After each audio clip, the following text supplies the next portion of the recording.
Baik teman-teman semua, di Indonesia, koperasi merupakan pilar ekonomi kerakyatan yang telah mengalami transformasi yang signifikan sejak pertama kali diperkenalkan pada abad ke-19.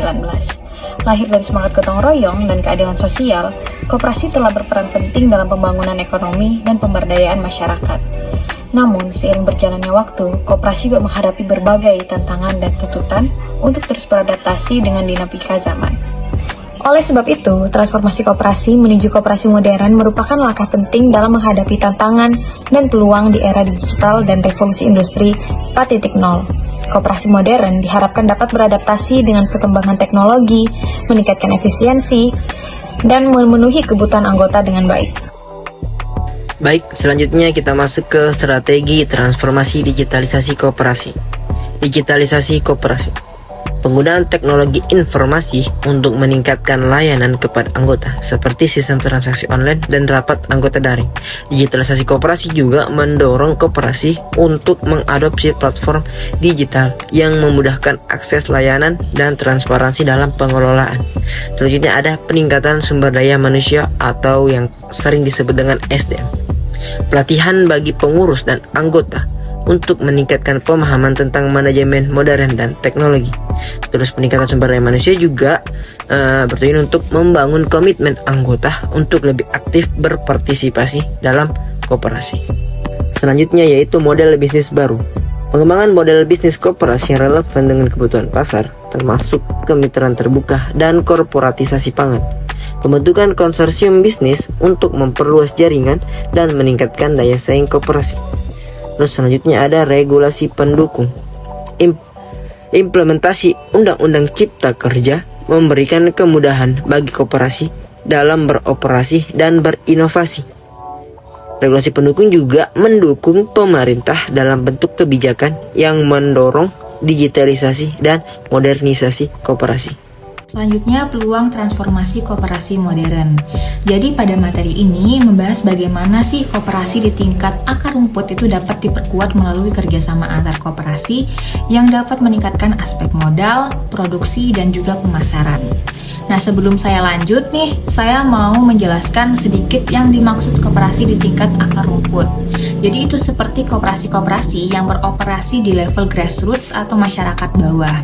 Nah, ini biasanya mengacu pada koperasi-koperasi kecil yang didirikan dan dikelola oleh masyarakat lokal. Baik, saya lanjut. Perkembangan teknologi informasi juga mendukung aktivitas bisnis koperasi, memungkinkan jangkauan pasar yang lebih luas. Nah, selain itu, revolusi industri 4.0 itu membuka peluang baru bagi koperasi untuk memenuhi kebutuhan produk dan juga jasa yang lebih baik, di mana koperasi itu dapat berperan aktif. Jadi dengan memanfaatkan peluang ini, koperasi akan terdorong untuk lebih kreatif dan juga inovatif. Hal ini pada akhirnya akan meningkatkan eksistensi, produktivitas, dan juga kemajuan koperasi secara nasional. Selanjutnya, tantangan transformasi koperasi modern. Jadi pada materi ini membahas berbagai tantangan yang dihadapi koperasi saat ini, termasuk partisipasi anggota yang belum optimal, manajemen yang kurang memadai, serta SDM pengelola yang tidak profesional. Nah, selain itu, perubahan gaya hidup konsumen dan infrastruktur teknologi informasi yang belum memadai juga menjadi kendala, di mana tantangan-tantangan ini muncul akibat dinamika perkembangan bisnis dan pengaruh teknologi yang semakin besar. Nah, untuk mengatasi hal ini, koperasi perlu memanfaatkan digitalisasi dan inovasi produk sebagai momentum untuk menghadirkan visi baru di tengah perubahan sosial ekonomi yang semakin cepat. Namun, koperasi masih kesulitan beradaptasi dengan era digital dikarenakan kurangnya kompetensi sumber daya, penyelewengan, kurangnya dukungan pemerintah yang optimal, serta citra koperasi yang buruk di masyarakat. Oleh karena itu, diperlukan transformasi menyeluruh pada koperasi agar dapat bertahan dan berkembang di tengah perubahan zaman. Transformasi ini mencakup aspek kelembagaan, manajemen, teknologi, sumber daya manusia, hingga citra koperasi di masyarakat.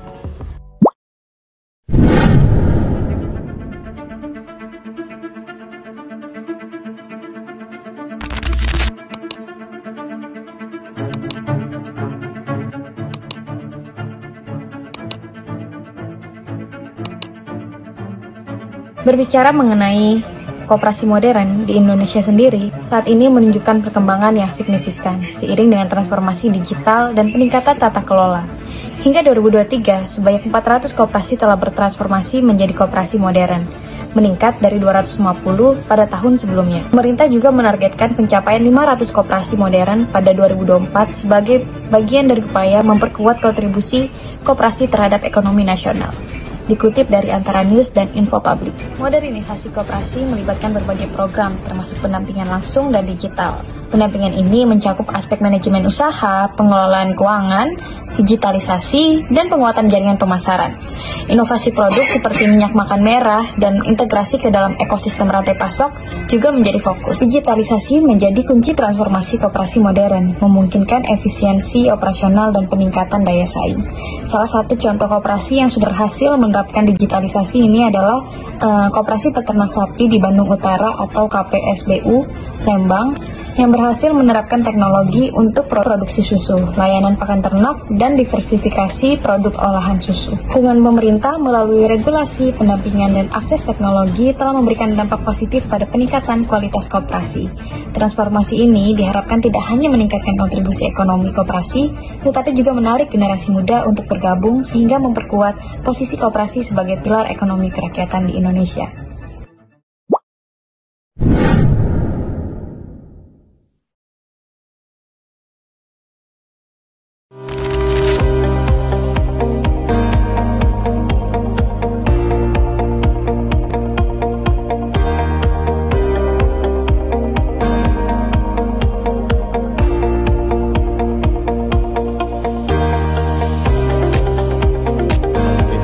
Ini salah satu kaudi yang telah mengembangkan usahanya dengan sangat baik. Karena saat ini memiliki 14 unit usaha dengan omsetnya sekitar 234 miliar. Ini ya menurut saya ada satu prototipe sebuah model koperasi perikanan yang sangat baik.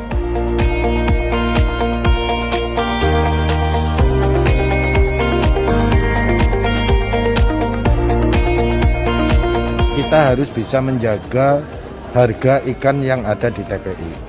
Apabila pada saat musim panen raya harga jatuh, koperasi turun ikut lelang agar harga ikan, udang, dan hasil laut stabil.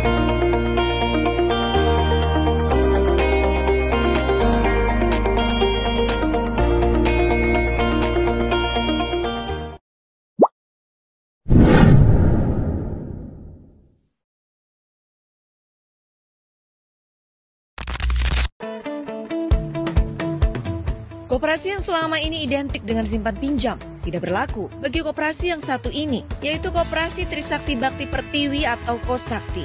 Koperasi ini digawangi anak-anak muda dan menjadikan koperasi sebagai model rumah bersama bagi usaha mikro dan kecil.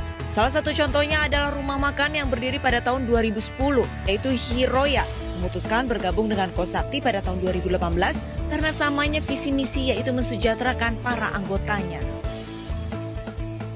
Pada saat bergabung Kosakti, kita mendapatkan akses berupa pendidikan yang paling penting, yaitu pendidikan bagaimana untuk menjalankan usaha yang lebih baik, yaitu mulai dari kiat-kiat pemasaran, keuangan, dan juga modalitas.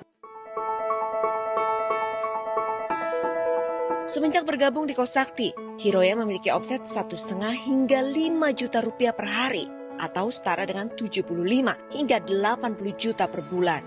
Omset ini perlahan-lahan terus merangkak naik.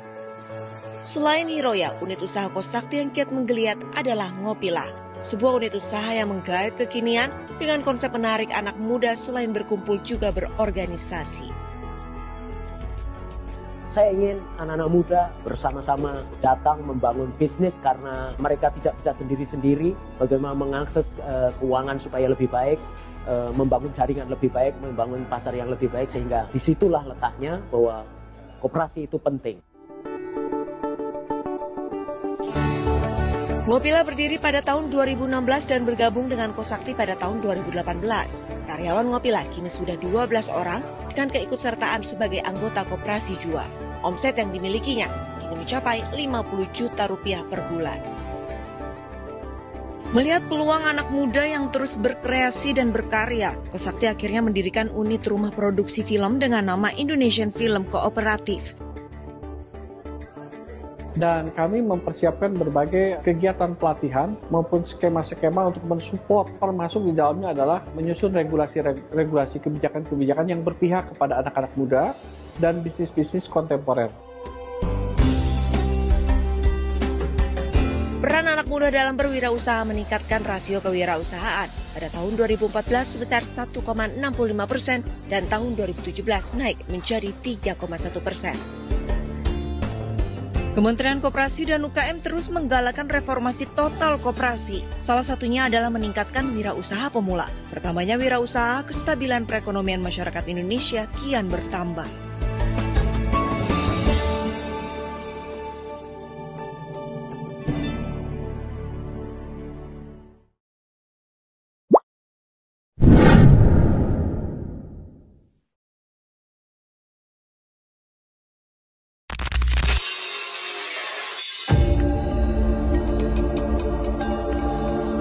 Meningkatkan pendapatan masyarakat di tingkat desa tentunya, tapi tidak melupakan pemeliharaan terhadap lingkungan. Koperasi Produsen Multipihak Wanatani Bambu Lestari secara legalitas berdiri di tahun 2022, tepatnya di bulan November. Kalau untuk fisik sangat sederhana, ekonomi restoratif. Bambu menjadi komoditas unggulan kami saat ini. Kondisinya masyarakat daerah, khususnya Manggarai Barat, NTT, mereka mengenal bambu dalam skala sederhana, hanya dijadikan sebagai produk-produk sederhana, misalnya sebagai kurungan ayam, membuat kandang, ataupun penyanggah pada pembuatan tenda-tenda acara-acara di desa. Semenjak adanya RPB, yang pertama tentunya bambu laminasi, menjadi produk unggulan kami. Kemudian produk-produk lain seperti meja, seperti kursi, seperti phone holder yang saat ini menjadi salah satu produk unggulan daripada kami sendiri. Tanggapan dari anggota koperasi sendiri dan juga petani bambu ini tentunya sangat baik ketika kita lihat adanya RPB bambu di Manggarai Barat, persentase pendapatan mereka berkisar antara 2.500.000 sampai 5 juta rupiah. Untuk wilayah pemasaran tentunya masih di wilayah NTT, ke Bali, ke Jakarta, ke Jogja. Kami juga saat ini sedang membangun kerjasama dengan pihak luar. Dari Amerika kami sudah mengirimkan sampel, kami sedang dalam membangun komunikasi untuk bisa kerjasama tindak lanjutnya seperti itu. Kami sudah mengirimkan sampel, kami sedang dalam membangun komunikasi untuk bisa kerjasama tindak lanjutnya seperti itu. Kalau untuk respon dari buyer sendiri ya tentunya ingin terus bekerja sama, adanya produk-produk unggulan daerah yang baik seperti ini. Mereka sangat puas kan.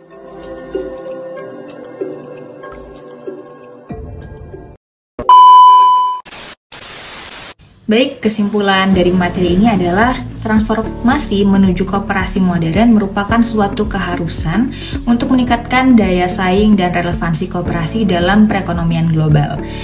Jadi melalui strategi digitalisasi, peningkatan SDM, inovasi model bisnis, serta dukungan regulatif, koperasi dapat menjadi entitas yang lebih efisien, inklusif, dan juga responsif terhadap kebutuhan anggotanya.